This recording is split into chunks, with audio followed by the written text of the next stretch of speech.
Assalamualaikum warahmatullahi wabarakatuh. Perkenalkan, nama saya Dendi Mustafa Tito, NIM 2120-127. Saya mahasiswa dari IAIN Bukit Tinggi, Fakultas Tarbiyah dan Ilmu Keguruan. Jurusan saya yaitunya Pendidikan Agama Islam. Tujuan saya membuat video ini yaitunya untuk memenuhi tugas mata kuliah Bahasa Indonesia yang dosen pengampunya yaitu Ibu Dr. Deswalantri SS MPD. Soal yang pertama yaitu dilampirkan teks arti dari Quran Surat Yusuf ayat 100. Yang pertanyaan yang pertama yaitu uraikanlah 3 upaya yang Anda lakukan untuk memahami makna atau tafsir dari ayat ini. Yang pertama yaitunya dengan membaca artinya dengan berulang-ulang. Yang kedua mencari buku referensi atau buku rujukan untuk mencari makna dari ayat tersebut. Dan yang ketiga yaitunya bertanya kepada ustadz atau ustazah yang ahli dalam hal ini. Jadi untuk poin yang kedua yaitunya sebutkan 5 pengguna tanda baca dan jelaskan fungsi kelima tanda baca tersebut dalam ayat ini. Jadi pada ayat tersebut saya menemukan 5 tanda baca. Yang pertama yaitu tanda baca titik yang berfungsi sebagai pengakhir sebuah kalimat. Yang kedua yaitunya tanda baca koma yang berfungsi sebagai kalimat penjelas. Yang ketiga yaitunya tanda baca seru yang berfungsi sebagai kalimat perintah. Dan yang keempat yaitunya tanda baca kurung yang berfungsi sebagai kalimat penjelas. Yang kelima yaitunya tanda baca kutip yang berfungsi sebagai pengapit dari sebuah kalimat yang berasal dari perkataan atau pembicaraan. Baik, untuk poin yang ketiga yaitunya jelaskan penggunaan kata maha pada arti ayat tersebut. Yakni pada ayat ini fungsi kata maha yaitu sebagai unsur yang merujuk kepada Tuhan atau menyatakan sifat Tuhan itu bagaimana. Jadi pada ayat ini terdapat 3 kata maha. Yang pertama maha lembut, yang kedua maha mengetahui, dan yang ketiga maha bijaksana. Maha lembut di sini maksudnya yaitu Allah itu lembut kepada hamba-hambanya. Dan yang kedua yaitu maha mengetahui. Maha mengetahui di sini maksudnya Allah itu mengetahui apapun yang terjadi pada hambanya. Dan yang ketiga yaitu maha bijaksana. Jadi maksudnya di sini adalah Allah itu memperlakukan hambanya secara adil tanpa membedakan siapapun dia dan apapun jabatannya.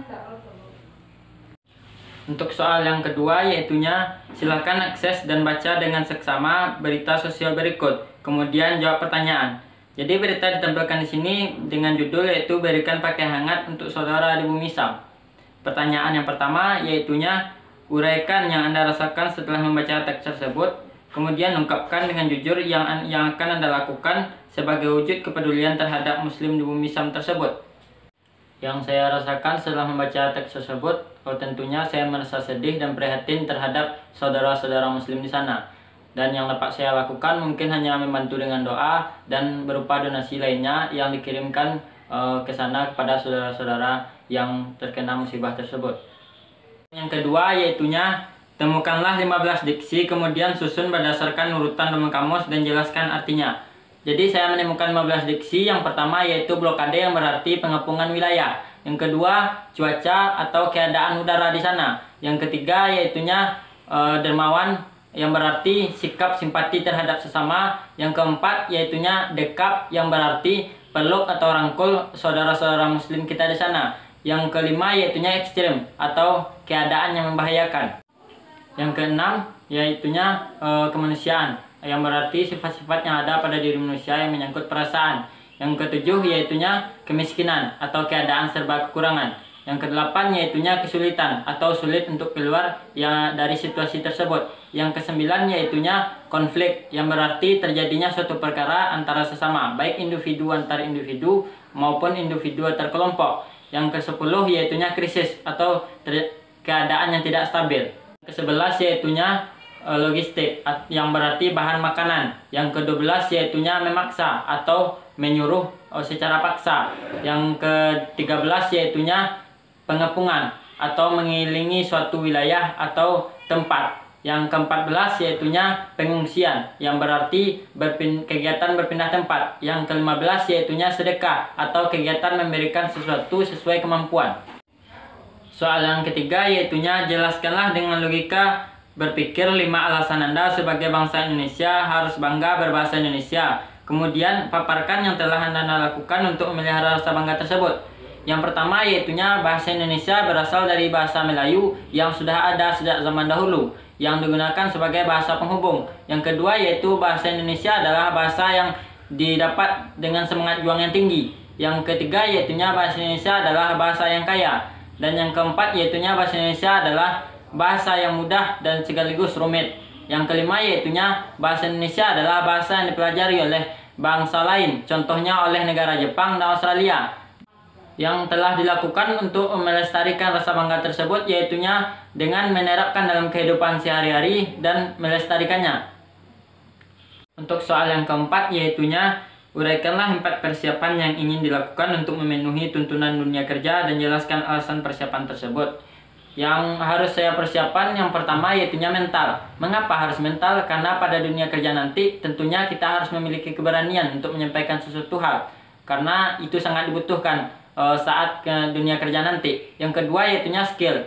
Mengapa skill ini dibutuhkan juga? Karena semakin hebat kita maka tempat kita akan semakin lebih baik diletakkan dalam suatu dunia kerja. Yang ketiga yaitunya emosional. Yaitunya pada dunia kerja nanti pasti kita akan memiliki berbagai macam masalah. Jika kita tidak bisa mengendalikan emosional kita, pasti semuanya akan hancur sia-sia. Yang keempat yaitunya mengenali diri.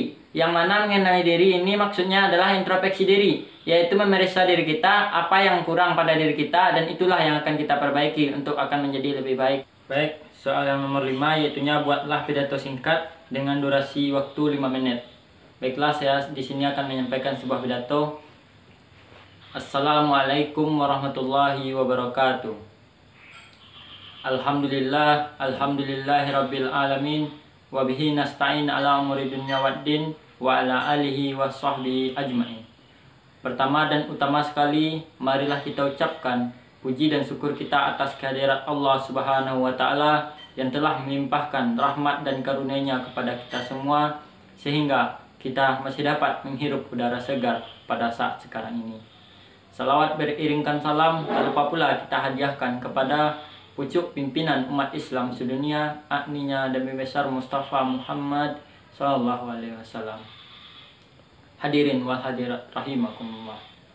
Baiklah, tanpa memperpanjang kata-kata mukadimah, langsung saja masuk ke judul pidato saya yang berjudul Menuntut Ilmu. Sebagaimana sebuah hadis yang diriwayatkan oleh Ibnu Majah yang berbunyi, Talabul ilmi faridatun ala kulli muslimin wal muslimat, yang berarti menuntut ilmu itu adalah kewajiban bagi setiap muslim dan muslimat. Jadi dari hadis tersebut kita telah dianjurkan oleh Nabi untuk menuntut ilmu. Karena apa? Karena kita sebagai manusia diwajibkan untuk menuntut ilmu tersebut, karena dalam kehidupan tentunya kita harus memiliki ilmu untuk menjalani kehidupan tersebut. Menuntut ilmu ini ada 2 pembagian. Yang pertama menuntut ilmu untuk dunia, dan yang kedua menuntut ilmu untuk akhirat. Yang menuntut ilmu untuk dunia ini maksudnya yaitu menuntut ilmu untuk memenuhi kebutuhan di dunia selagi kita masih hidup di atas dunia ini. Dan yang kedua yaitunya menuntut ilmu untuk akhirat atau bekal kita di suatu saat nanti. Yang maksudnya yaitu menuntut ilmu dengan ilmu-ilmu keimanan untuk mendekatkan diri kita kepada Allah Subhanahu wa taala dan meninggalkan segala keburukan yang telah kita ketahui. Jadi dalam menuntut ilmu ini kita juga dianjurkan untuk beradab atau memiliki beberapa cara. Yang pertama yaitu kita harus memiliki niat yang lurus hanya semata-mata karena Allah. Karena apa? Jika kita memiliki niat yang benar dan tulus kepada Allah, tentunya ilmu yang kita dapat itu pasti akan lebih mudah. Tetapi jika kita menuntut ilmu itu dengan niat yang salah, maka ilmu yang diberikan oleh guru kita tidak akan pernah dapat. Yang kedua yaitunya kita harus bersungguh-sungguh dalam menuntut ilmu ini. Jangan pernah kita main-main sesekalipun. Karena apa? Jika kita benar-benar bersungguh-sungguh dalam menuntut ilmu ini, maka ilmu itu akan mudah kita dapati. Dan yang selanjutnya yaitu tawakal atau berserah diri kepada Allah. Setelah kita bersungguh-sungguh dalam menuntut ilmu atau benar-benar yakin kita dalam menuntut ilmu tersebut, maka semua hasilnya kita serahkan kepada Allah Subhanahu wa taala. Karena apa? Karena yang mengatur semuanya adalah Allah Subhanahu wa taala. Yang keempat yaitunya meninggalkan segala perbuatan buruk dan kebiasaan yang buruk yang pernah kita lakukan. Karena jika perbuatan baik kita diiringi dengan perbuatan yang buruk, maka perbuatan baik itu tidak akan baik atau menjadi sia-sia. atau sia-sia saja dan akan mudah saja hilangnya. Seperti kita menuntut ilmu. Jika kita menuntut ilmu itu diiringi dengan perbuatan yang buruk, maka ilmu yang kita dapat tersebut akan hilang secara sedikit demi sedikit. Maka untuk itu hilangkanlah segala perbuatan yang buruk selagi kita dalam menuntut ilmu. Jadi kesimpulannya, marilah kita sama-sama menuntut ilmu dengan niat lurus dan tawakal kepada Allah Subhanahu wa taala, atau berserah diri kepada Allah atas ilmu yang kita pelajari selama ini. Dan jangan lupa juga berdoa kepada Allah Subhanahu wa taala agar dimudahkan segala jalan kita dalam menuntut ilmu tersebut. Mungkin sekian penyampaian dari saya, terlebih dan terkurang dan salah kata mohon maaf. Billahi taufik wal hidayah. Wassalamualaikum warahmatullahi wabarakatuh.